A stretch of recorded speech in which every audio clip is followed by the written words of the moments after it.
தூத்துக்குடி மாநகராட்சி பகுதியில் உள்ள டிஎஸ்எஃப் கார்னருங்கிறது ஒரு முக்கியமான ஜங்ஷன்.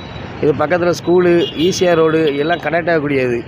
இங்கே வந்து ஒரு 2 மாதத்துக்கு முன்னாடி ரவுண்டானா அமைக்கிறேன்னு சொல்லி ஒரு மண்முளையை வச்சு சுற்றி ரவுண்டு போட்டிருக்காங்க. ஆனால் 2 மாதமாக இந்த வேலை எதுவுமே நடக்கலை. பள்ளி குழந்தைங்களுக்கு ஸ்கூலில் லீவ் விட்டுருக்கச்சில் இந்த வேலையை பார்த்துருக்கலாம். ஸ்கூலு லீவு முடிஞ்சு ஸ்கூலு ஆரம்பிச்சிட்டு இங்கே ஒரு வேலை கூட இதில் பார்க்காதனால காலையில் வந்து இங்கே பல்லாயிரம் பேர் கிராஸ் ஆகுறாங்க.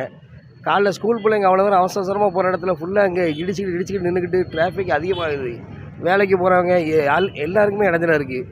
இதை வந்து இதனால் நிறைய குழந்தைகள் வந்து அடிபடக்கூடிய சூழ்நிலை உருவாகுது.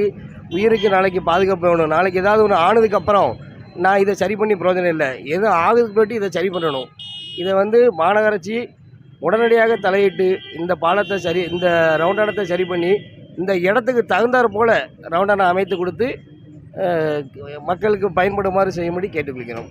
மாநகராட்சி இதை செய்ய தவறினால் தமிழக வெற்றி கழகம் சார்பாக மாபெரும் கண்டன ஆர்ப்பாட்டம் நடத்துவோம் என கூறிக்கொள்கிறோம்.